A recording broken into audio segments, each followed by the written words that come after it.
At my sister's perfect anniversary party, I caught her drugging my champagne through a window's reflection. I said nothing. I just switched glasses with her husband. The fallout?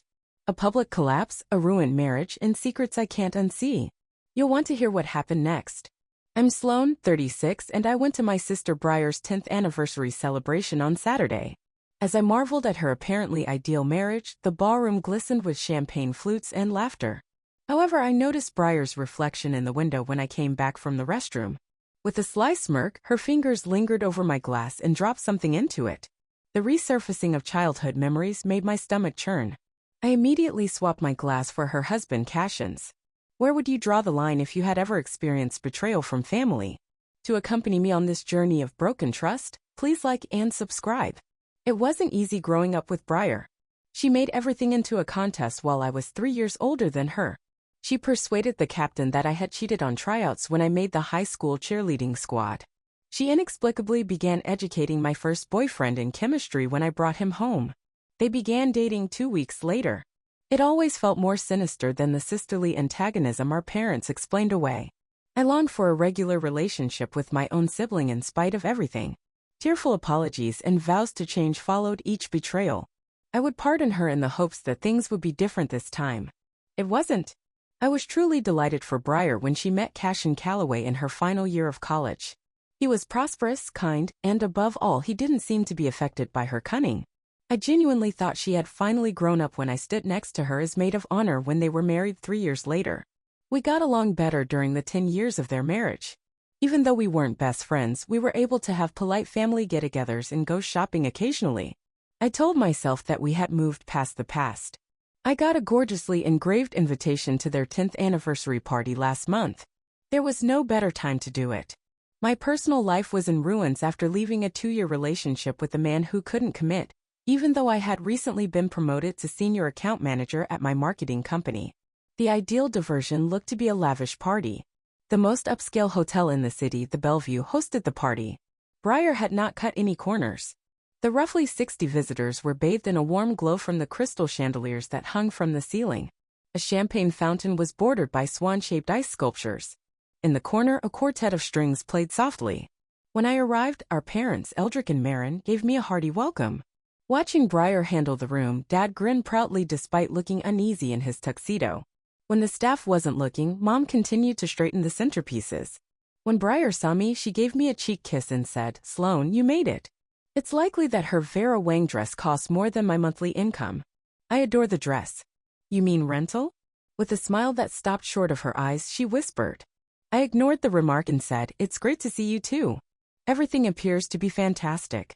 Well, she replied, putting a little too much pressure on my arm, "Some of us have successful marriages to celebrate. Eventually you'll find someone. Perhaps you should be less choosy." Before I could reply, Cashin showed up beside me. His smile, unlike Briar's, seemed sincere. "Sloane, you look amazing." He gave me a tight hug. "How's your new role treating you?" I was thankful for the change of topic and remarked, "It's challenging, but exciting. We must adequately catch up." Cashin winked and said, "Save me a dance later." Briar's face became tense. "The Andersons just got here, darling. We ought to welcome them." She essentially pulled him away, her eyes narrowing as she looked back at me.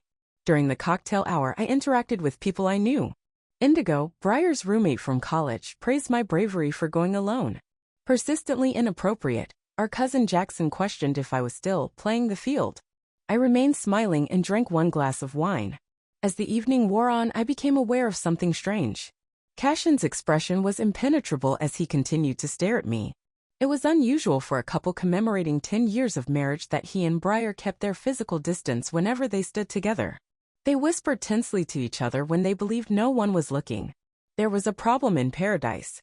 I was placed with some of Briar's co-workers and distant relatives at the dinner table instead of the family table. When Cashin saw the arrangement, he scowled but remained silent. He appeared at my side as the servers cleared the entree plates. "Would you mind if I briefly stole you?" he inquired. "I would like you to meet someone." However, he guided me to a peaceful nook close to the patio doors rather than introducing me to anyone. He said I needed a break. Briar has been anxiously organizing this party for weeks. I said it turned out beautifully. Yeah, well, she cares most about appearances. There was a bitterness in his voice that I had never heard before. Sloan, how have you actually been? These days, Briar hardly lets us converse without interrupting.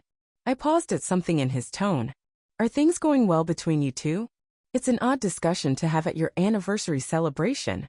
Cashin combed his hair with his hand. 10 years is a long period of time to keep up a front. Some people just. I hoped marriage would alter her. He trailed off, glancing over my shoulder. She is observing us. I glanced over and saw Briar watching, her champagne flute held so firmly I thought it may break. I felt cold when I saw the expression in her eyes. I ought to return, Cashin remarked. But soon, let's properly catch up. I miss being able to chat to someone who is normal. After giving my hand a squeeze, he turned to leave. I couldn't get rid of the impression that something important was happening beneath the expertly planned party as I watched him return to his wife.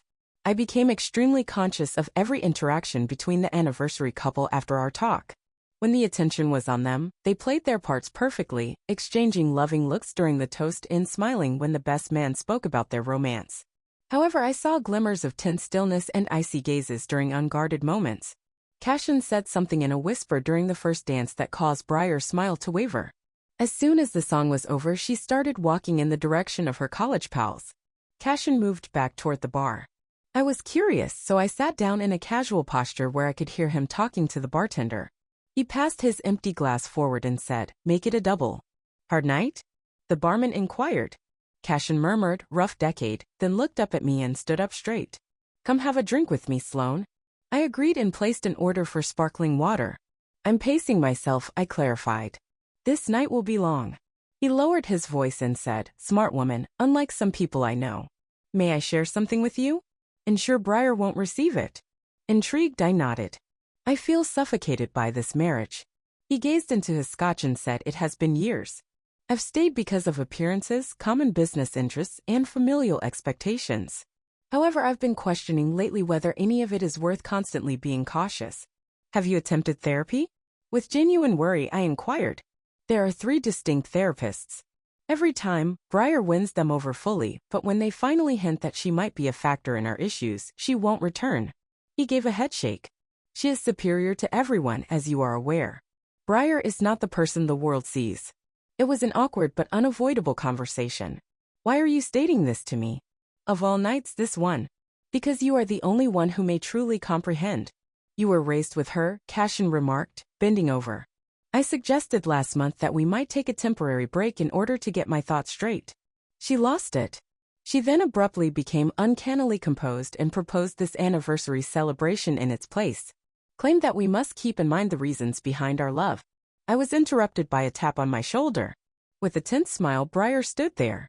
"What a heated exchange," she remarked calmly. "Cashin, are you sharing old family tales?" Her inquisitive gaze flitted between us. As he drained his drink, he answered, "Just catching up. It's refreshing to have your sister around." The sound of Briar's laughter was like glass shattering. "Well, you're needed by the Martins. That golf membership, whatever." He was nearly dragged away from the bar by her. Briar spoke severely to Cashin in a whisper as they left. Her expression said more than words could, even though I couldn't hear them. She looked back at me and I could see the hatred in her eyes. I went to the bathroom because I needed some alone time. I had time to think over Cashin's revelations in the peaceful haven. Was Briar's competitive personality becoming a bigger problem in her marriage? I felt disturbed with the thought. I touched up my makeup and went back into the ballroom. The festivities had turned into a dance with groups of people spinning around the floor. I saw our parents, looking happy and oblivious, swaying softly to a quiet tune. Upon returning to my designated table, I saw that my glass of champagne had been replenished while I was away. A gorgeously dipped chocolate-covered strawberry on a napkin with my name tastefully inscribed in one corner was placed next to it. A little card said, "For my favorite sister. V. Love." Given the stress prior, the gesture felt strangely accommodative. Something didn't sit quite right, though. I was reaching for the glass when I noticed movement in the enormous, elaborate window next to me. Briar was standing a few feet behind me, studying me closely according to the mirror. She was unaware that I could see her. Through the glass, I saw her walk over to my table, stealthily look around, then reach into her clutch. She swiftly dropped the tiny object from her palm into my champagne. The thing vanished nearly immediately. Before she disappeared into the crowd, a contented smile curved her lips. My blood froze. What had she added to my beverage? And why? Every possibility that crossed my mind was more unsettling than the one before it. I recalled a disturbing college experience. The internship that Briar desired had been offered to her roommate. After a celebratory meal that Briar had made, the roommate felt severely ill the night before her first day. Just enough time passed during the illness for Briar to get in touch with the business and volunteer to fill in temporarily. The short-term agreement turned into a long-term one. The timing was too good to be true, but Briar never acknowledged anything. I had persuaded myself that it was a singular incident. Not out of malice, but of adolescent ambition. Now that I was looking at the champagne glass, though, I saw that I had been gullible. Whatever rivalry she had had with me had never gone away. It had just moved underground. But this time, why was she doing it? Even though Cashin confided in me, I posed no threat to her marriage. Unless she believed that I was. The insight struck me like a blow to the body. Briar had overheard our conversation. She might have heard some of what we were saying. That might be betrayal, she thought. She was pathologically possessive of her relationships from the beginning. I therefore took a close look at the champagne while gently tilting it in the ambient illumination of the ballroom. On the inside of the glass, there was a slight residue that was almost invisible unless you were looking for it. Most of what she had added had evaporated. As I weighed my options, my heart raced. Publicly confronting her would create a commotion and probably be written off as sisterly drama. I might be in danger if I confronted her in private, particularly if she was desperate enough to drug me. It felt even riskier to ignore. I had to realize what I was up against. More significantly, I required evidence. As I contemplated my next course of action, my fingers began to shake a little. The contents of the champagne glass that was in front of me were a silent menace. Ignorant of the silent conflict taking on at my corner table, the visitors around me laughed and danced. Briar had added what to my drink? I didn't think it was deadly. She was too cunning for that. It was probably something to make me look bad. Make me feel ill. Ruin my evening. Physical harm had never appealed to Briar as much as psychological warfare. In any case, I wasn't going to drink it. I had to defend myself and collect proof. I came up with a plan that was both necessary and hazardous. I could see the impacts without going through them myself if I could trade glasses with someone. However, with whom? Cashin was the instant response. The symmetry seemed right. Allowing Cashin to witness her deceit seemed appropriate if Briar's goal was to harm me due to her envy of Cashin's attention. More significantly, he had a right to know what she was capable of because he was her husband. Perfect time would be necessary to execute the switch. I looked around the room and saw Cashin, who was momentarily alone by the present table. Across the room, Briar was deeply engaged in a conversation with her in-laws. This could be my only chance. I lifted my tainted glass and stood nonchalantly. As I got closer, I cried out, "Cashin, let's toast to the happy couple." Startled, he looked up. "One more? Tonight, haven't we had enough speeches?" I stood nearby and explained, "Not a public toast. Just the two of us. To another decade." I lifted my glass a little. Reaching from the neighboring table for his half-empty whiskey tumbler, he shrugged. "But why not? I doubt I'll make it through another 10 years. Using my body to protect my axe, I placed myself between Cashin and the other people in the room. "In fact," I replied, raising my voice too much, "champagne seems more suitable for toasting than whiskey. Do you mind switching?" "Only for the toast." I put my champagne glass in his hand and stole his whiskey before he could react appropriately. The motion was fluid and well-practiced, as if we had practiced it beforehand. "To happiness and to truth, whatever it may reveal," I said in a meaningful way. Despite his perplexed expression, Cashin cooperated by touching his glass to mine. He repeated "to truth" before taking a sip of the champagne. I wet my lips and feigned drinking the whiskey. I saw Briar observing us over Cashin's shoulder. She thought that as she watched me sipping the champagne, a contented smile appeared on her lips. She was unaware that the switch had been made. "Is everything all right?" Cashin inquired, observing my strained look. "Excellent," I told him. "However, you might want to consume all of the champagne before Briar arrives. She seems irritated because we had spoken before." Despite rolling his eyes, he followed instructions and drained the glass in a single, lengthy drink. "Are you happy now? I should resume my socializing. There will be at least 40 hands to shake tonight after 10 years of marriage." I nodded while closely observing him for a quick response. "Not yet. Thanks for making me laugh." Unwilling to eat anything that had been left unattended at this gathering, I quietly placed Cashin's whiskey on a passing server's tray as he left. Briar came over practically at once. "Are you having fun?" she questioned in a honeyed voice as her eyes searched me for any indications of what she could be expecting. "Definitely," I said calmly. "Your spouse merely kept me company." What a considerate dude. Her face briefly lit up with rage, but she quickly covered it up. Yes, Cashin has consistently shown too much tolerance for everyone. Actually, that was one of his weaknesses. I retorted I wouldn't characterize kindness as a weakness. Briar smiled in a predatory way. "You appear to be incredibly stable. You don't like champagne." My veins froze when she confirmed her intentions. I remarked it was delicious. When we exchanged drinks for our toast, Cashin agreed. Her smug face was briefly replaced by one of genuine confusion. Then comprehension came, and then fear. "You what?" she growled. "Traded beverages." Innocently, I said, "Is something wrong?" "You had no right," she yelled, losing her cool.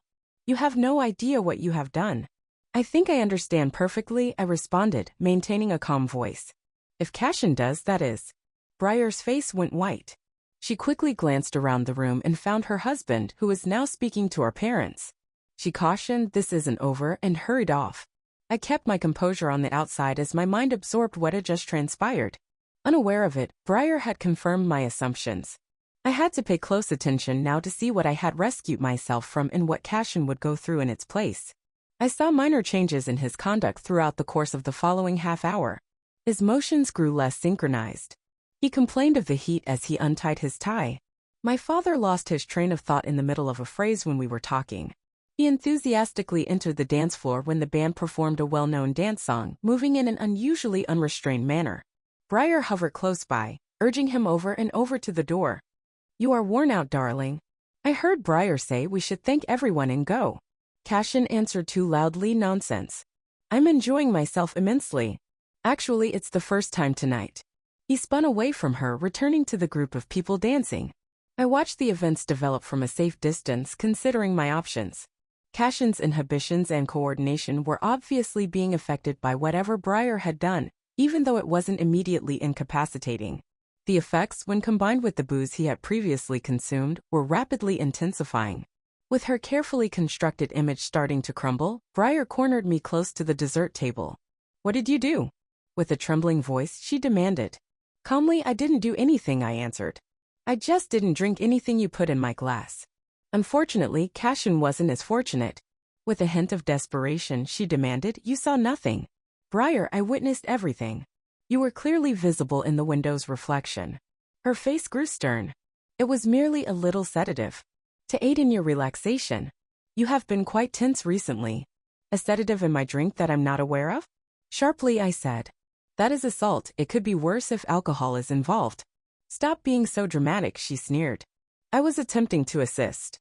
"You've been unhappy ever since Jackson left you." My ex was brought up, which hurt, but I didn't fall for it. Both of us are aware that's untrue. You made snap judgments after noticing Cashin speaking to me. "Briar, you have a serious jealousy problem." She squinted. "He is my spouse." You were staring at him with those dejected, lonely eyes, waiting for him to say something. "You didn't think I'd notice?" I felt like I was slapped with the reality of her warped worldview. "Do you really believe that I'm considering Cashin? My brother-in-law is him." She spit out, "Men are easily manipulated by attention from new women.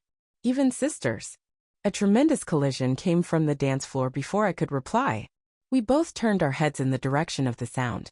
Carefully wrapped items had fallen to the floor after Cashin stumbled into the gift table. In an attempt to apologize, he stammered out his words and bent down to pick up the dropped gifts, only to spread them more. Briar muttered, "This is your fault," and hurried out to deal with the damage. I stood motionless as the fallout from my snap judgment enveloped me like a chilling mist. The night was rapidly plummeting. Initially, people thought Cashin had just had too much to drink, which is a shameful but acceptable transgression at his own party. Briar was able to lead him to a chair while maintaining a tight-lipped smile for the onlookers and whispering fiercely in his ear. Cashin said loudly, his words stumbling over one another, "Just need some water." I feel strange, suddenly. Our father came over, his face tense with worry. "Is everything okay, son? Wouldn't some fresh air help?" Cashin staggered dangerously as he attempted to stand. "The room is whirling." He muttered, I wasn't even drinking much, before turning to face me and asking, Sloan, when did you acquire a twin? Uncomfortable laughing swept through the guests. Briar's face turned red. She found it difficult to stay in control. You're tired, darling. In an attempt to uplift him, she encouraged, we should call it a night. Cashin almost fell over as he shook his head. No, don't want to accompany you home. You're constantly observing and exerting control. His voice commanded the room as it soared. Briar winced. Please, Cashin. You've changed. Perhaps I am myself. He slurred as he made frantic gestures and yelled. For the first time in years, the mask isn't there. The room echoed with a gasp. He remarked, 10 years of pretending. I've had enough of acting. The guests looked at each other with concern. Unsure of what to do, the band continued to play clumsily, but many had stopped dancing to watch the Calloway's flawless image fall apart. Cashin stumbled to his feet abruptly. Need a bathroom? He staggered in that direction and murmured. Halfway there, he fell against a server, knocking a tray of champagne flutes to the ground. Oh God, exclaimed a woman in the vicinity. Is he suffering from a stroke? The crowd went into a panic as a result of the inquiries. My mother's nursing instincts took over and she hurried forward. Look at me, Cashin. Could you tell me the day? His answer was incomprehensible. Mom glanced up at Briar. Did he take any prescription drugs today? Combined anything with alcoholic beverages? Briar shook her head, but her eyes, which were full of fear and accusation, betrayed her. Mom declared, I think we should call an ambulance. It's better to be safe than sorry. No. Briar objected too soon. He simply consumed too much alcohol. We don't have to cause a stir. This is a scene already, Dad said bluntly. The man is barely able to stand. I went up to Cashin, who was now sitting on the floor with his back to the wall and his eyes wide-eyed while the dispute went on. I knelt next to him. Aside from alcohol, did you have anything out of the ordinary tonight, Cashin? He tried to focus on my face by blinking gently. Just a few drinks. Along with you is that champagne. Everything took a turn for the worst after that. Briar showed up at my side, almost pushing me away. Cease questioning him. This isn't beneficial. I said calmly, in fact, it might help the paramedics to know what's in his system. Panic widened her eyes. Nothing is in his system. You're acting absurdly. The hotel manager had shown up by now. Emergency services have been contacted, he carefully told us. They ought to show up soon. Do you want to relocate Mr. Calloway to a more private area? Cashin was moved to a little conference room next to the ballroom with the assistance of 2 waiters. Concerned guests started to grab their belongings and mutter to each other, essentially ending the celebration. My parents insisted on going to the room with Cashin and Briar. I trailed closely behind. After the door shut, keeping onlookers out, Briar came around to me. You are to blame for this, she yelled. You purposefully switched the glasses. Which glasses? Mom inquired in a perplexed tone. Sloan, what is she talking about? I slowly looked into Briar's eyes. What did you put in my champagne, and why don't you tell them? What did you do? In the tiny room, Dad's voice roared. Briar lost her temper. She acknowledged that it was only a slight sedative. There is nothing hazardous. She has been under a lot of stress recently. I hoped it would help her unwind and enjoy the celebration. You gave your sister drugs? With fear weighing every syllable, Mom's voice was hardly audible above a whisper. I said, and then I switched our glasses. In the reflection, I witnessed her doing it. I wasn't going to drink it, even though I had no idea what it was. You handed it to Cashin instead then? Dad insisted, his displeasure now directed at me. I said I needed to know what she'd done. And it was rightful for him to be aware of his wife's abilities. Cashin glanced up at Briar, still confused but paying attention to what was being said. You gave her a drugged drink? Why would you act in such way? Briar's face fell flat. You looked at her the way you used to look at me, and you were paying so much attention to her, confiding in her. My sister-in-law, Cashin muttered. I just spoke. Briar stressed, it's never just talking with her. She has consistently sought what is mine. Always. Before the dispute could worsen, the paramedics showed up. As they began assessing Cashin, when asked directly, has he taken any substances tonight? I remarked he might have accidentally taken a sedative. In combination with alcohol. The paramedic woman's face became stern. Do you know what kind of sedative? Everyone looked at Briar.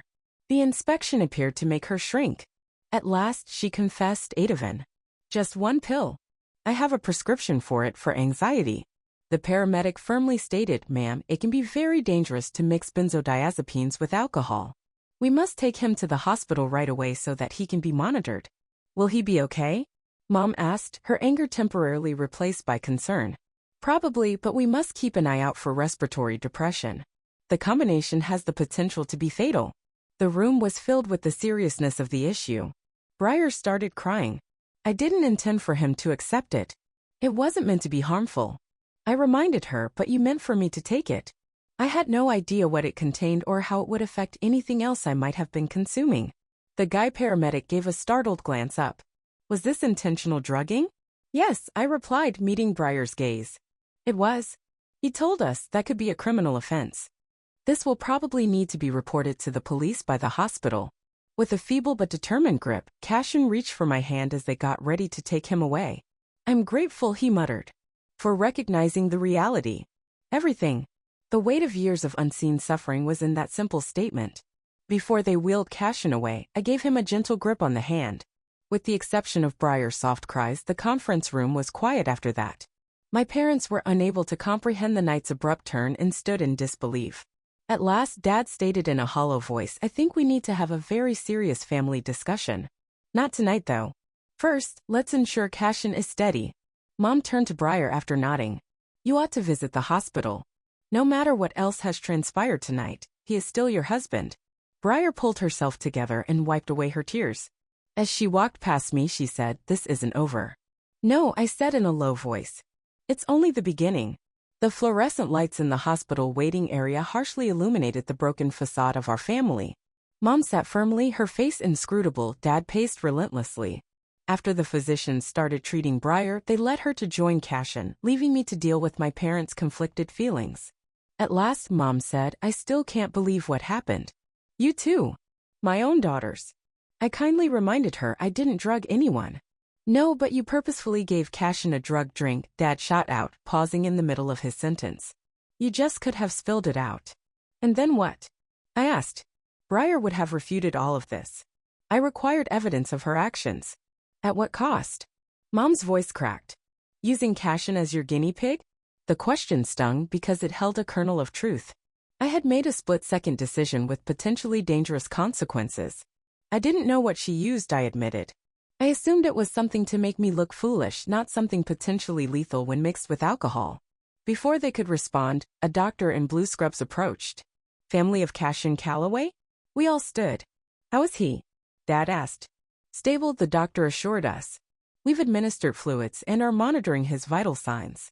The combination of lorazepam and alcohol could have been much more serious, but fortunately the dose wasn't extremely high. Relief washed over us. When can he go home? Mom inquired. We'll keep him overnight for observation. Standard protocol with benzodiazepine and alcohol interactions. The doctor's expression turned more serious. I understand there are unusual circumstances surrounding how Mr. Calloway ingested the medication. Hospital policy requires us to report suspected intentional drugging to authorities. Dad nodded grimly. We understand. Thank you, doctor. After he left, we sank into uneasy silence again. Eventually, Briar emerged from the treatment area. Her makeup was streaked, her designer dress wrinkled. He's resting, she informed us, avoiding eye contact. They've given him something to counteract the effects. Briar, Mom began cautiously, what were you thinking? Briar collapsed into a chair, all pretense abandoned. I don't know, she whispered. I saw how he looked at Sloane. How they were whispering together. It triggered something in me. So your solution was to drug your sister? Dad's disbelief was palpable. It wasn't supposed to harm her, Briar insisted. Just make her a little disoriented. Maybe say something embarrassing. I wanted her to stop being so perfect in everyone's eyes. The absurdity of her statement stunned me. Perfect? You think people see me as perfect? Everyone does, Briar snapped. Poor sweet Sloane, who always gets the raw deal from her mean older sister. Sloane, who never does anything wrong. Her bitterness spilled out like venom. Even tonight, after what you did to Cashin, they're still more angry with me. Because you committed a crime, I pointed out. Because you've been doing things like this our entire lives. What does that mean? Mom asked, looking between us. I hesitated. Then decided the time for protecting Briar had passed. Remember when Briar's college roommate got violently ill the night before her first day at that prestigious internship? The one Briar miraculously stepped in to fill. Briar's face drained of color. That was different, she said weakly. It was just food poisoning. Was it? I challenged. Or did you ensure she couldn't take the position you wanted? You can't prove anything, she whispered. I don't need to, I said. Tonight proves the pattern. Just then, a police officer entered the waiting room, interrupting us. After identifying himself, he explained that he needed statements from everyone involved. One by one, we were interviewed in a small consultation room. When it was my turn, I recounted everything exactly as it had happened. The officer's expression remained neutral, but he took detailed notes. Will charges be filed? I asked when I finished. That depends on several factors, he said, including whether Mr. Calloway wishes to press charges against his wife. Administering a controlled substance without consent is a serious offense. The interview complete, I returned to the waiting room. Hours passed in tense silence before a nurse appeared. Cashin is awake, she said, and asking for Sloan specifically. Briar started to object, but the nurse cut her off. The patient requested to speak with Sloan alone. Following her down the corridor to Cashin's room, I was struck by how vulnerable he looked, hooked up to monitors, his complexion pale, his normally perfect hair disheveled. Hey there, I said softly, approaching his bedside. Some anniversary party, huh? His attempt at humor fell flat. His voice was raspy. I'm so sorry, Cashin. I never intended for you to get hurt. He waved away my apology. You exposed the truth. That's worth a night in the hospital. The police are taking statements, I said softly. They mentioned potential charges. Cashin sighed deeply. That's actually why I wanted to talk to you. I need you to understand something. He shifted in bed, wincing slightly. This isn't the first time Briar has done something like this. My blood ran cold. What do you mean? Not drugging specifically. But the controlling behavior, the jealousy, the manipulation, it's been our entire marriage. His eyes met mine, filled with a sadness I hadn't noticed before. About 2 years ago, I started keeping records, conversations, incidents, things that made me question my own sanity. You've been documenting her behavior? He nodded. My therapist suggested it. To confirm I wasn't imagining things. The recordings, the journal entries, they paint a clear picture of emotional abuse. The word hung heavy in the sterile hospital room. I'd always known Briar was difficult, competitive, manipulative, sometimes even cruel. But abuse? That was a word I'd never dared associate with my sister. Why stay? I asked quietly. Fear, mostly. Not physical fear, fear of failure, of public humiliation. Our finances are completely entangled through the business. And part of me still loved the woman I thought I married. He closed his eyes briefly. Tonight changed everything. She crossed a line that can't be uncrossed. A nurse entered to check his vitals, pausing our conversation. After she left, Cashin continued, his voice steadier. I'm not going to press charges. Cashin, what she did was criminal. I know. But a public legal battle would destroy both our lives. What I am going to do is separate from her immediately. His resolve was clear. I wanted you to know, he said, because I'll need allies. People who understand what she's capable of. The weight of his trust settled heavily on my shoulders. Of course, I said. Whatever you need. Thank you, he whispered, squeezing my hand. For seeing the truth. For having the courage to act on it. If you hadn't switched those glasses, I might have spent another decade in that marriage, slowly losing myself. As I left Cashin's room, the magnitude of the evening's revelations washed over me. My sister wasn't just competitive or jealous, she was potentially dangerous. The carefully polished image of her perfect marriage had shattered, revealing something darker underneath. In the waiting room, I found Briar alone. My parents had gone to find coffee. How is he? She asked, a complex mixture of hope, fear, and regret in her voice. Awake. Talking. Reconsidering his entire marriage. She flinched. Did he tell you he's going to press charges? No, I replied. But he did tell me he's leaving you. The color drained from her face. He can't. We're partners in everything, the business, the house, our entire lives. You should have thought about that before drugging my drink, I said simply. Briar's eyes filled with fresh tears. I didn't mean for this to happen. You never do. But you keep making choices that hurt people, Briar. At some point, the excuses stopped mattering. Our parents returned with coffee. A heavy silence fell over our fractured family. The events of that night had torn away any pretense of normalcy, exposing truths that could never be reburied. 1 week after the disastrous anniversary party, our family gathered at my parents' home. The invitation had come via my father's stern voice over the phone, making attendance non-negotiable. Sunday dinner. 2 o'clock. Everyone will be there and we're going to talk about what happened. No excuses. It was different as I got closer to the suburban house I knew so well. Childhood recollections of laughing during the holidays, making blanket forts in the living room, and racing through sprinklers with Briar all seemed to belong to different people. When the door opened, Mom embraced me tightly and ushered me inside. The dining room is where your father is. Briar has already arrived. The formal dining room, usually saved for special occasions, conveyed the seriousness of the situation. Dad sat rigidly at the head of the table. To his right, Briar had sad eyes. In front of her was an unopened glass of water. Where is Cashin? Observing his absence, I inquired. I'm not coming, Dad replied.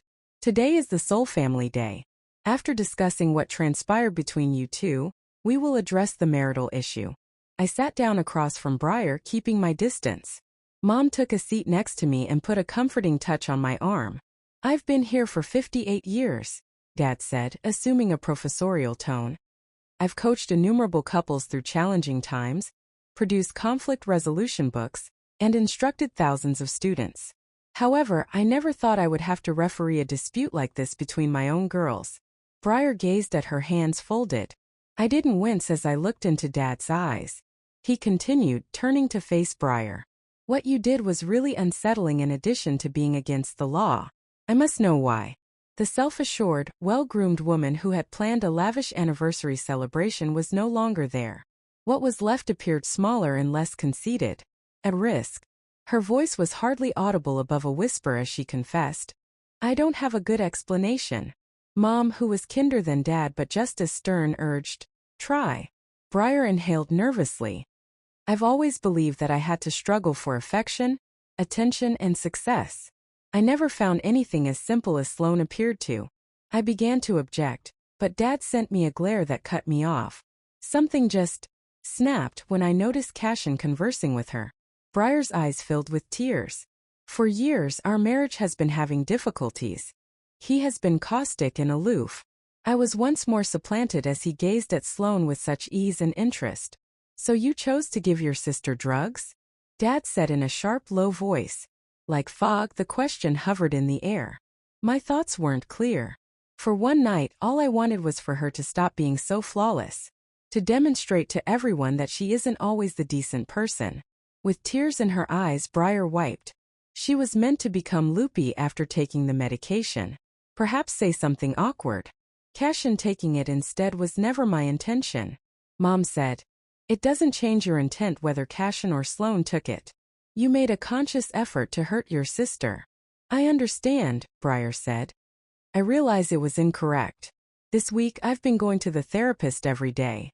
She believes that I might have narcissistic traits and borderline personality disorder. Between us, the clinical terminology lingered. Dad remarked. That may account for a portion of your actions, but it doesn't justify them. I recognize that. I'm not requesting an explanation. Briar raised her head and stared directly into my eyes. Sloane, I cannot forgive what I did.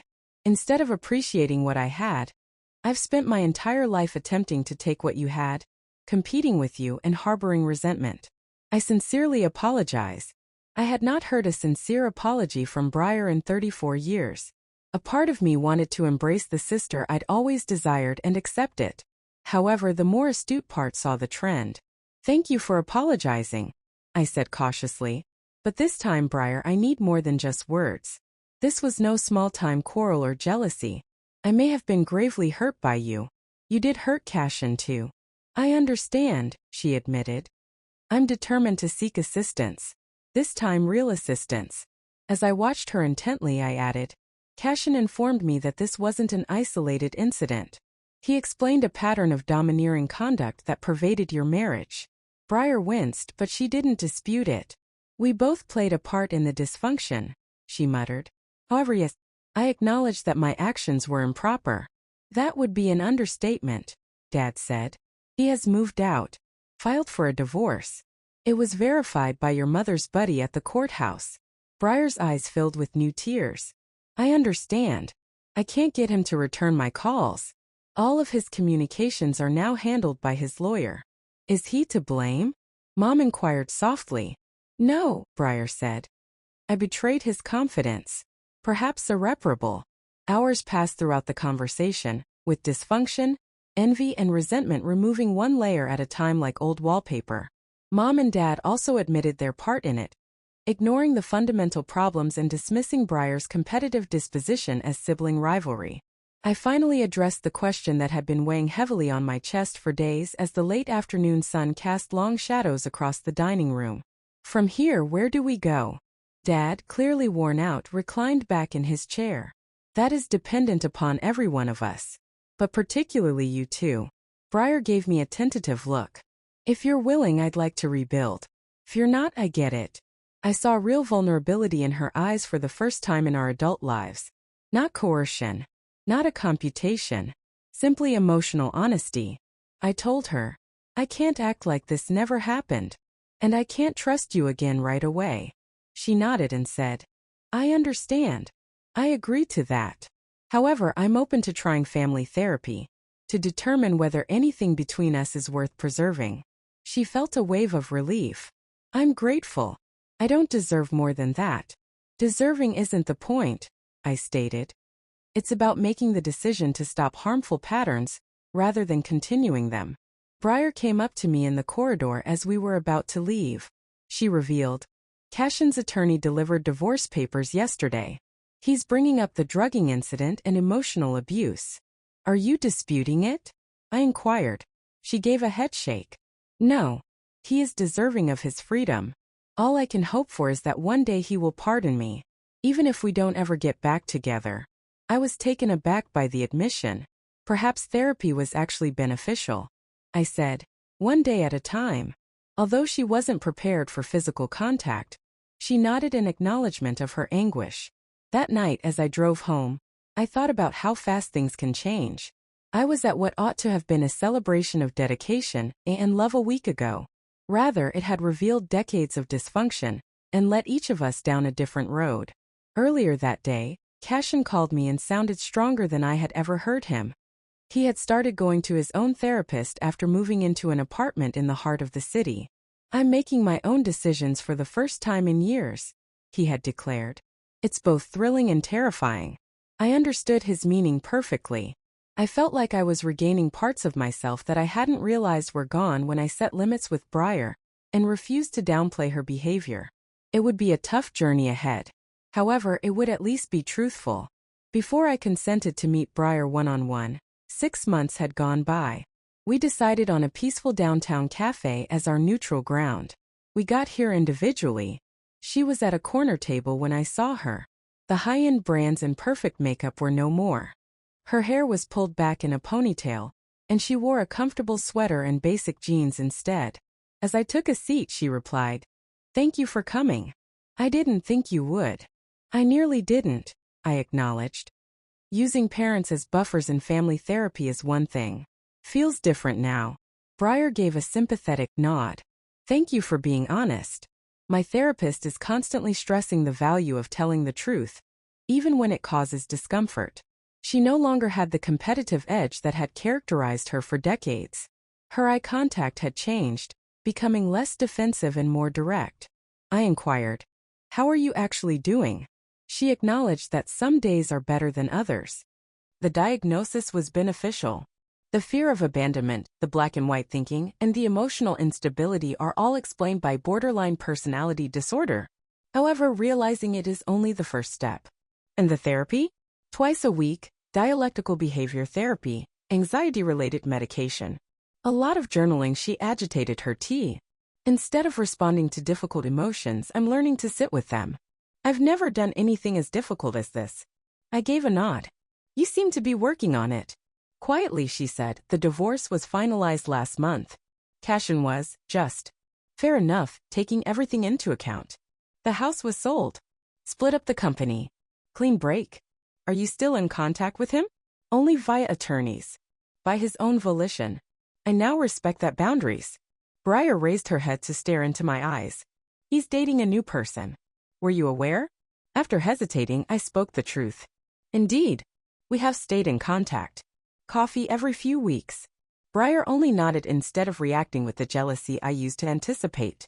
Well, she said, he is deserving of joy. I'm happy that he has a friend that can relate to his experience. The straightforward comment, spoken without bitterness, demonstrated how much had changed. How about you? Briar inquired. You're dating someone, Mom said. Initial phases, I affirmed. Daniel is his name. He is the principal of an elementary school. Totally distinct from everyone I've previously dated. Different how? I thought about it. Emotionally accessible. Frank about his desires. No games. I grinned a little. I am increasingly learning to value his healthy boundaries. That's fantastic, Sloane. You are worthy of such a partnership. I was moved by the genuineness in her voice. Briar appeared to actually care about my pleasure for the first time in our adult lives, without competition or comparison. We cautiously negotiated the unfamiliar territory of our connection as our chat went on. Even though we both recognized the awkward times in old patterns more quickly now, they still threatened to reappear. Briar ultimately admitted, I've been thinking a lot about that night, trying to understand what I was thinking, how I justified something so terrible to myself. And it was undoubtedly influenced by borderline thinking. That binary viewpoint in which I perceived you as a danger to my marriage. She inhaled deeply. However, it went beyond that. I've felt inadequate my entire life, not smart enough, not attractive enough, not deserving of love. Rather than filling that void, I attempted to do it by stealing what others had or by demonstrating my superiority. You could hear the vulnerability in her voice. She went on to say, the irony is that I lost the things that mattered most, my marriage, your trust, and my self-respect, by trying to control everything and everyone around me. I extended my hand across the table, bringing us closer together without actually grabbing her hand. The work is now being done by you. That is significant.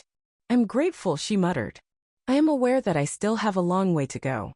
I might never be worthy of your pardon. I repeated what I had learned in therapy when I said, forgiveness isn't about deserving. I make that decision for my own tranquility. I'm working on it, but I'm not there yet. Briar paused as we were about to depart. I wanted to share something else with you. A position in Seattle has been offered to me. A new beginning. Get away from the people I've harmed here and the memories. I was shocked to hear the news. Do you intend to accept it? I believe so. While I continue treatment remotely, my therapist thinks that geographic distance may help create new patterns. She gave a sorrowful smile. It also allows everyone here to have some space from me while I continue to heal. What time would you depart? If I agree, next month. I wanted to tell you face to face. She fidgeted with the strap of her purse. I'm not fleeing, Sloane. I'm making an effort to take accountability for my recuperation. I gave careful thought to what she had said. I answered, I think it might be good for you. An opportunity to define oneself beyond the dynamics of our family. Her face lit up with relief. That's precisely what it is. I appreciate your understanding. Briar turned to face me as we stepped out onto the pavement. Is it acceptable if I give you a hug? No therapy update could ever really capture the significance of the question, so mindful of my boundaries. I nodded and gave into a quick hug before moving away. Look after yourself, Briar. Sloane, you too. If you don't mind, I'll stay in contact. I honestly answered, one step at a time. I thought about all that had transpired since that tragic anniversary party as I drove home. A series of bad decisions had been triggered by one rash choice. It drove critical change by bringing long-buried realities to the surface. After his marriage ended, Cashin had grown stronger and was at last able to focus on his own happiness. My parents were attempting to alter harmful family practices if gingerly after facing their part in their facilitation. Rather than transferring her mental health onto others, Briar was actively addressing it. Additionally, I had discovered my voice. Even with family, I had learned to expect respect and set limits. None of us had found the trek easy, but maybe it had been required. Family ties are intricate, made up of strands of duty, love, history, and occasionally hurt. It wasn't only an anniversary celebration that was ruined by the glass I switched that evening. It shattered the meticulously crafted delusions that each of us had been upholding. Even while it was unpleasant, the truth presented an opportunity for genuine healing. Not merely bandaging wounds that would eventually reopen, but healing based on responsibility and honesty. Understanding that love is insufficient on its own is perhaps the most difficult thing to learn. It must be combined with honesty, decency, and the guts to acknowledge the harm we have inflicted and suffered. I wonder if true forgiveness can ever be possible as Briar starts a new life in Seattle and I keep creating mine here. It's the deeper type, not the one that forgets harm ever happened. The kind that decides to go on without holding grudges despite acknowledging the hurt and accepting the past. I still don't have that response. However, I'm willing to find out. One day at a time. Have you ever had a family member violate your trust to the point where you had to reassess your relationship as a whole? How did you get across the challenging terrain? Please share your stories in the comments section below. Remember to subscribe and forward this to someone who would benefit from hearing that establishing boundaries with family members is not only acceptable, but occasionally necessary for everyone's recovery. And the thing about betrayal is that it can either make you stronger or weaker. I decided to let it shape who I am. Because sometimes the most effective kind of retaliation is healing rather than mayhem or conflict. It's choosing to move past the harm, establishing boundaries, and leading a peaceful life. I hope you also choose growth if you're carrying suffering. Let go for you, not for them. I'd love to hear your tale in the comments if you've ever had to regain your authority or been betrayed. In what way did you overcome it?